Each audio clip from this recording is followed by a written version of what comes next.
సంక్షేమమే మా ధ్యేయం, ప్రజల కోసమే పాటుపడతామంటూ తెలుగుదేశం పార్టీ కల్లబొల్లి మాటలు చెబుతోందని రంపచోడవరం అసెంబ్లీ నియోజకవర్గ వైఎస్ఆర్సీపీ అభ్యర్థి నాగులపల్లి ధనలక్ష్మి ఘాటుగా విమర్శించారు.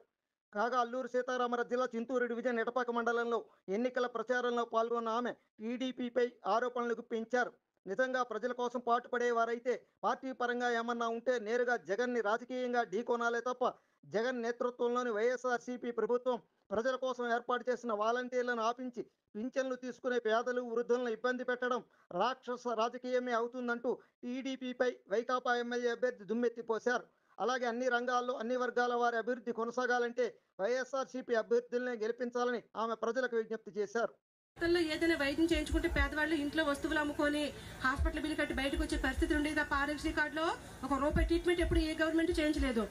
రాజశేఖర రెడ్డి గారు ఉన్నప్పుడు చేయించారు, తర్వాత చంద్రబాబు నాయుడు వచ్చి దాని పనికి రాకుండా చేసేస్తే ఇప్పుడు మళ్ళీ జగన్ అని వచ్చిన తర్వాత తెల్ల కార్డు పట్టుకుని హాస్పిటల్కి వెళ్ళిపోతే చాలు 25 లక్షల వరకు ఎంత ఖర్చు అయినా సరే ఉచితంగా ఆరోగ్యశ్రీ కార్డు మీద వైద్యం చేసి వాళ్ళ ఇంటికి పంపించే విధంగా మన వైఎస్ఆర్ పార్టీ ప్రభుత్వం వచ్చిన తర్వాత పేదవాళ్ళకి ఒక ఆర్థిక భరోసాను కల్పించడం జరిగింది. ఈ రోజు ప్రతి ఒక్క పేదవాళ్ళు కూడా ఆరోగ్యపరంగా తోడుగా ఉన్న మన ప్రభుత్వం, విద్యపరంగా పేదవాళ్ళ పిల్లలు కూడా గొప్ప చదువులు చదువుకోవాలి. వాళ్ళు చదువుకునే స్కూల్ కూడా ఎవరైతే డబ్బున్న పిల్లలు చదువుకుంటే స్కూల్ని కూడా పిల్లలకి అమ్మఒడి విద్యా దీవెన అలాగే అన్ని సమకూర్చి వాళ్ళకి చదువుకోవడానికి కూడా దారి చూపిస్తామన్నారు.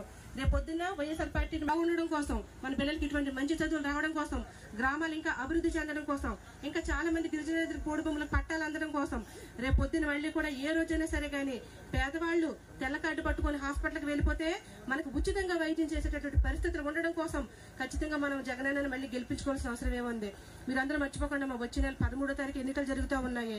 మన జగనన్న గుర్తు ఫ్యాన్ గుర్తు, మీరందరూ కూడా వైఎస్ఆర్ పార్టీ ఫ్యాన్ గుర్తుకు మీ సహాయ సహకారాలు అందించండి.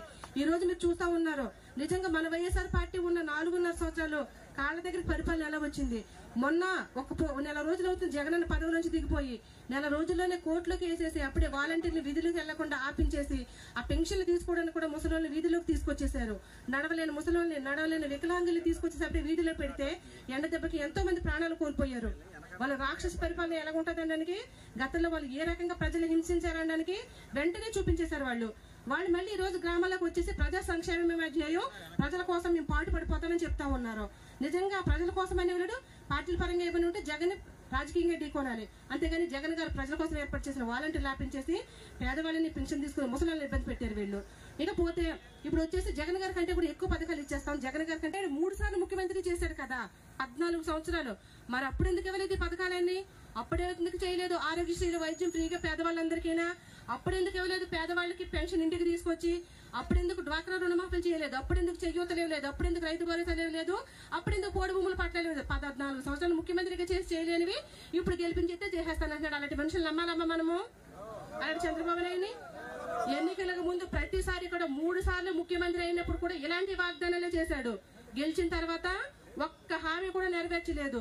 మనకెందుకు 2014 ఎన్నికల్లో కూడా టీడీపీ ప్రభుత్వం అధికారంలోకి వస్తే డ్వాక్రా రుణమాఫీ చేస్తానని చెప్పాడు, రైతు రుణమాఫీ చేస్తానని చెప్పాడు. ₹1 అయినా అక్క చెల్లెమ్మలకు డ్వాక్రా రుణమాఫీ చేశాడమ్మా? మీ డ్వాక్రా రుణమాఫీ ఎవరు చేశారు? జగనన్న చేశారు. రైతు రుణమాఫీ చేస్తానని చేయకపోతే ఎంతో మంది రైతులు ఆత్మహత్యలు చేసుకుని చనిపోయారు. మన వైఎస్ఆర్ పార్టీ ప్రభుత్వం వచ్చిన తర్వాత రైతులకు పండించిన ధాన్యాలకి, మిరప పంటలకి కూడా గిట్టుబాటు ధరలు ఇప్పించి రైతులను ఆదుకున్నటువంటి పరిస్థితి. వీళ్ళు ఎన్నికలకు ముందు వస్తారు, ప్రజలకి అప్పుడు హామీలు ఇచ్చి వాళ్ళందరికీ ఈ అభివృద్ధి ఇంకా ముందుకు వెళ్ళాలి, ఇంకా గ్రామాల అభివృద్ధి చెందాలి, ఇంకా పేదవాళ్ళకి న్యాయం జరగాలి అంటే మన ముఖ్యమంత్రిగా ఎవరు కావాలమ్మా? ఎవరు కావాలి? మన గుర్తు